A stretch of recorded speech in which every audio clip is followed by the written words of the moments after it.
Bem, pessoal, como eu falei, né, no final do último vídeo, a gente agora vai retomar o assunto de que viemos tratando e vai ficar um pouco assim, uma qualidade não muito boa, mas eu estou começando agora nessa questão de editar vídeos, então não vou poder editar como eu queria, tá ok? Vamos continuar agora então com o mesmo assunto que a gente vinha tratando, que é sobre os ataques os ataques do dia 8 de janeiro, que, como eu disse, né, deve ser lembrado para sempre, deve ser construído um monumento e lembrado. Os três poderes devem lembrar isso todos os anos, tá ok? Vamos em frente então. Esse coronel que eu falei aqui, né, se eu não me engano, era chefe do Hospital das Forças Armadas, salvo a memória, né, salvo engano. E esse cara participou do quebra-quebra, né, em Brasília, na Esplanada dos Ministérios. Ele e a esposa estavam sendo expulsos desses lugares, retirados desses lugares. E a única maneira que a polícia encontrou para fazer isso foi a maneira de sempre, que combate essas pessoas, esse tipo de pessoas, esse tipo de ajuntamento de gente que promovem esses ajuntamentos para o quebra-quebra, para a destruição do patrimônio, tanto privado quanto público, né? E ele estava lá no meio e sofreu as consequências que ele teve. Ele com certeza, se ele é militar e passou por treinamento militar, ele já conhece, que é a bomba de gás lacrimogêneo. E a gente via a esposa dele lá com a bandeira enxugando, limpando os olhos, e ele disse que a mulher dele estava ferida. Aí eu vou usar a lógica do Roger, né? Roger daquela banda lá aquela banda de imbecis que toca lá no programa do Gentili, né? Do Gentili, né? Toca lá. Eu não fui preso, eu não sofri sintomas de gás lacrimogêneo. A polícia não me levou para um estádio ou para um ginásio coberto, né? Eu não estava lá. Eu não estava promovendo quebra-quebra, eu não estava lutando, promovendo arruaça, promovendo distúrbios contra o Estado Democrático de Direito, atentando contra o Estado Democrático de Direito, contra o Presidente da República, contra os ministros do STF, principalmente o ministro Alexandre de Moraes, né? Que, fazendo só um adendo aqui, e talvez eu prossiga por esse caminho, eu abro muito caminhos paralelos, né, na minha gravação de vídeos e termino. O Marco Aurélio de Mello, foi ele, esse último ministro que deixou o STF, né? Marco Aurélio Mello, acho que é ele mesmo. Ele fez rasgados elogios, né, ao Alexandre de Moraes quando o Alexandre de Moraes assumiu, e ele disse que foi uma pessoa que concordou plenamente com a condução do Alexandre de Moraes ao STF, mas que se arrepende profundamente, principalmente dos elogios. Beleza, ministro Marco Aurélio, a gente também não tem elogios nenhum a fazer a você. A gente sabe o que você foi indicado ao STF, não por ser um grande jurista, mas por ser primo, né, do Collor de Mello, né? Então a gente também, a gente não tem arrependimento nenhum, a não ser o arrependimento de saber que você é um fascista, né, um bolsonarista ferrenho, e que, ao invés de elogiar, né, o seu antigo colega por estar botando ordem na casa e não deixando que o Brasil caia novamente num abismo de uma ditadura militar, em nome de um militar que foi durante o tempo em que permaneceu no Exército, durante o tempo no serviço ativo do Exército. Foi um militar, foi um péssimo militar. Um militar que não seguia regras, um militar, como a gente chama no âmbito militar, um aloprado, né? um alterado, um insubordinado, né? um criminoso porque preparou, planejou colocar bombas, assim como seus seguidores agora estão querendo colocar bombas em caminhões de querosene para aeroportos, que vão adentrar aeroportos, áreas de segurança, que estão destruindo torres, né, em Rondônia ou no Paraná, né, torres que foram destruídas e tem mais para ser destruídas. E a bomba, lembrando que a bomba que era para ser colocada, que foi colocada no caminhão, era para ser colocada numa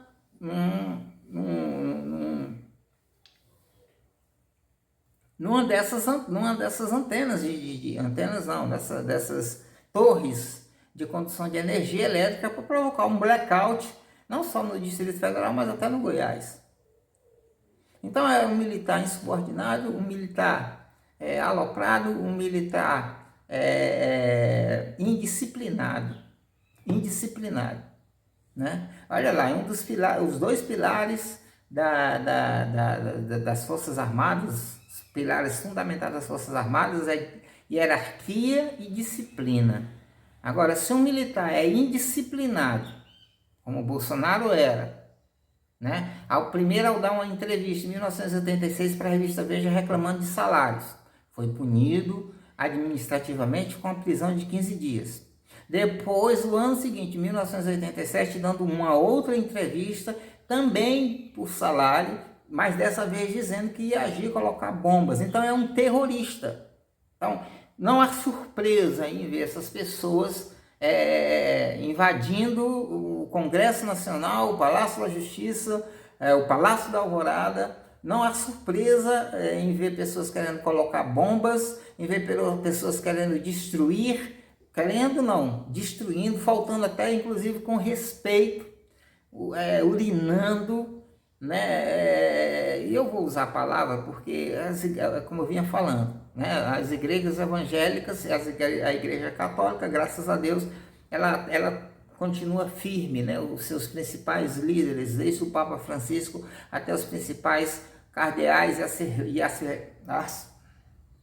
arcebispos, né? Como do Brasil, como lá de Aparecida, que se opõem, que se contra, porque já tiveram, né, na história passada, no apoio de muitos setores da Igreja Católica, a ditadura militar, já sofreram as consequências, né, e hoje se colocam já de plano, já aprenderam com a história e se vê de plano. Agora as igrejas evangélicas, infelizmente, o que nós vemos é pastores, e eu vi agora um vídeo de um pastor, como eu falei no vídeo anterior, de um pastor da igreja presbiteriana, a mesma de Milton Ribeiro, do corrupto Milton Ribeiro, que dava propina a pastores para poder liberar verbas para prefeitos que estavam necessitando, para as prefeituras, o nosso dinheiro, né? Então nós vemos, ontem eu assisti um vídeo de um pastor dizendo, inclusive, que a sua igreja pegasse em armas. Olha, ela pegasse armas. Em vez de ele condenar a bagunça, a baderna, o que aconteceu no Palácio do Planalto, ele está incentivando os membros da sua igreja a pegar em armas. Esse cidadão tinha que ser preso. Assim como o Malafaia tem que ser preso. Silas Malafaia tem que ser preso, porque Silas Malafaia não é um pastor. Ele é um bandido.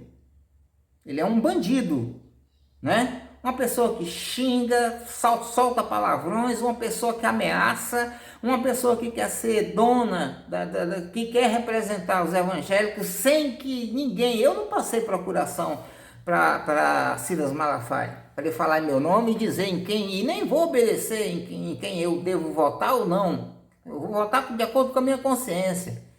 Curral eleitoral é uma coisa com a qual nós estamos tentando acabar.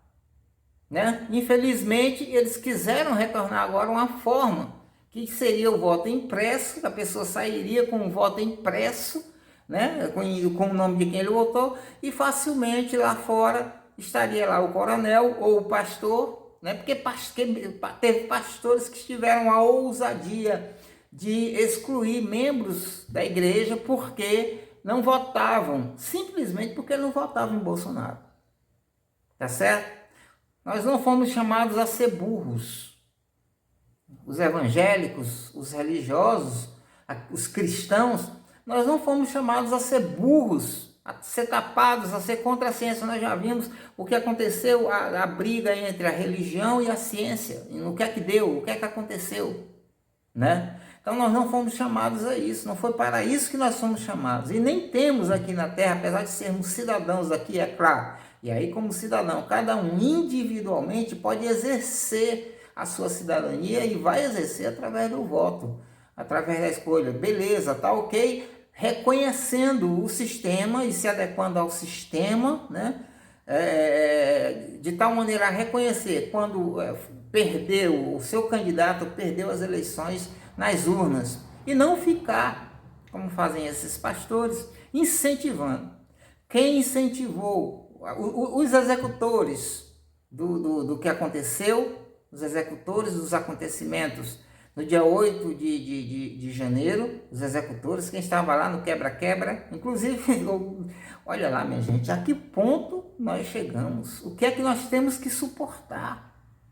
Uma senhora de quase 70 anos, que estava lá no meio do quebra-quebra, né? Uma tal de Fátima, estava lá no meio do quebra-quebra, tem um vídeo dela lá no quebra-quebra, ela dizendo que está lá para quebrar tudo, para cagar lá dentro dos prédios invadidos. E a polícia, quando ela voltou, porque foram liberados todos os idosos e crianças, voltou para casa, a polícia já sabia, já tinha informações quando ela foi presa, quando ela foi detida, né? Agora em Brasília pelo quebra-quebra, a polícia já tinha claro, levantou a ficha dela e viu que ela já respondia a processos por tráfico de drogas. E a polícia montou campana lá e flagrou. Ela foi presa em flagrante, vendendo drogas. E pastores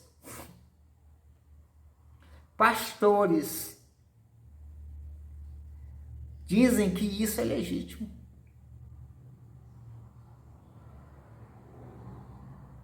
Que é mais legítimo ser isso, ser uma traficante de drogas, invadir o Palácio do Planalto, invadir o Congresso Nacional, invadir o Palácio da Justiça, quebrar tudo, xingar ministro de filho da puta, xingar... Isso é mais saudável moralmente do que votar na esquerda, do que votar num presidente de esquerda, que não é comunista, que não é socialista. Nunca. Nós tivemos 2 governos do Lula, um governo e meio da Dilma, e nunca se falou em implantação de comunismo. Não existe, inclusive não existe comunismo real no mundo, não existe. Pode até ter lá um país ou outro que se diga comunista, mas de fato não existe. O que existe são ditaduras de esquerda, assim como existem ditaduras de direita, né? De esquerda, aspas, porque você não pode considerar o que acontece na Coreia do Norte como uma ditadura de esquerda, né? É uma ditadura nos moldes da direita. Então, esse coronel aqui, né, coronel Eduardo Gustavo Testoni, eu queria ver se as Forças Armadas vão puni-lo exemplarmente. Porque é arriscado um vídeo como esse meu, eu que sou militar reformado, né, chegar e eu ser punido. Agora, esse cidadão que xingou, né, generais, que xingou as próprias Forças Armadas, de filhos da puta, de caralho, de porcaria, que tinha vergonha do exército. Se esse cidadão que não for punido exemplarmente, assim como os generais que participaram dessa tramóia, porque nada do que aconteceu no dia 8 foi foi uma coisa assim que aconteceu de surpresa, que não um rompante, que aconteceu de repente, sem planejamento.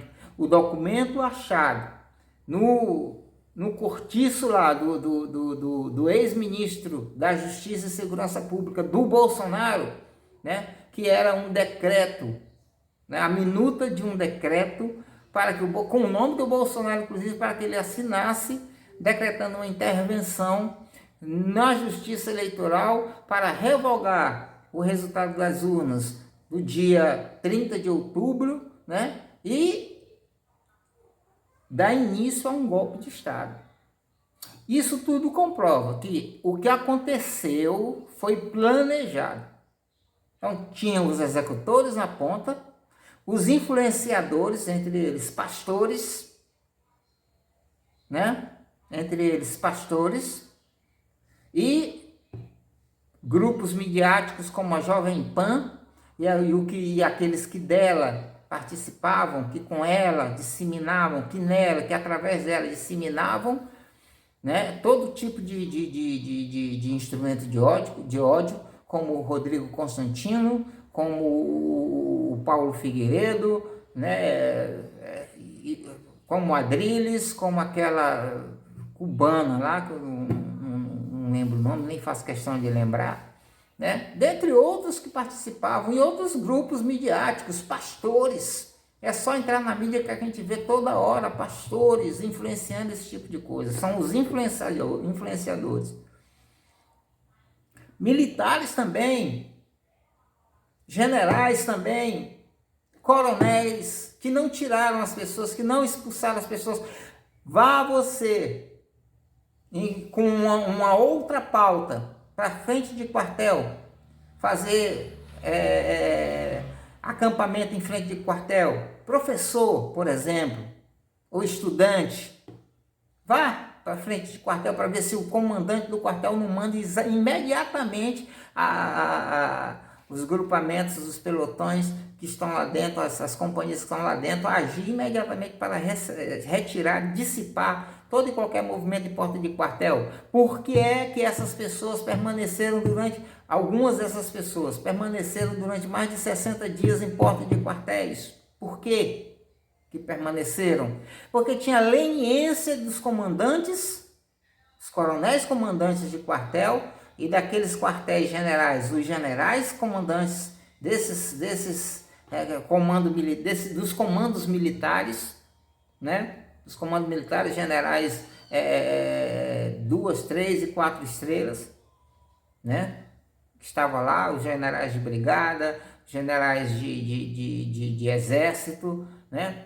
São responsáveis também, são influenciadores, e olhe lá se não forem financiadores. E os financiadores, por fim, que entre eles estão políticos, e esses políticos devem ser caçados, inclusive políticos que foram eleitos e não assumiram ainda.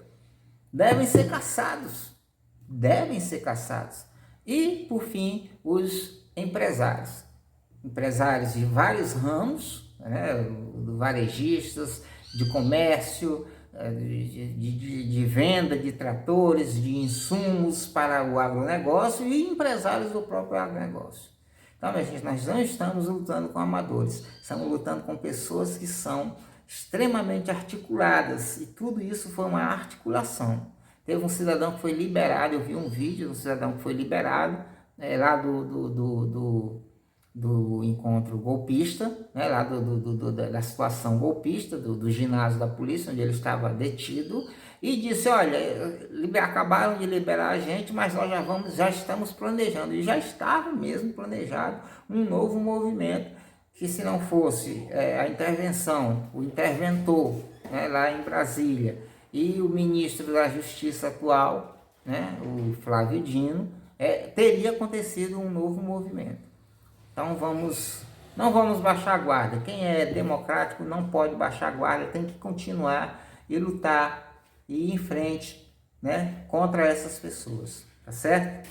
Pois bem, a gente se vê depois. Eu peço a você que, se assistiu o vídeo, se gostou, deixe o seu like, se inscreva no canal, reproduza, mande para pessoas, não precisa você mandar para pessoas que discordam de você, não, manda para aquelas que concordam com você, que têm as mesmas ideias, basta, porque com isso, né, o sal você pode colocar no lado de uma sopa, por exemplo, você coloca um sal ali do lado e basta você mexer, que ele vai salgar a sopa toda. Não precisa você derramar sal sobre a superfície, né, da sopa. Eu estou aqui sendo uma dessas pessoas que gostam de fazer metáforas, né? Mas eu peço a você que repasse para o máximo de pessoas possível. Não tenha medo, não tenha medo. Nós não podemos ter medo. Quem está do lado certo, quem está do lado da democracia, não pode ter medo. Tem que enfrentar essas pessoas, tem que olhar no olho dessas pessoas e dizer não para elas, tá certo? Então, muito obrigado. Daqui a pouco a gente volta com outro vídeo. Espero que não tão longo.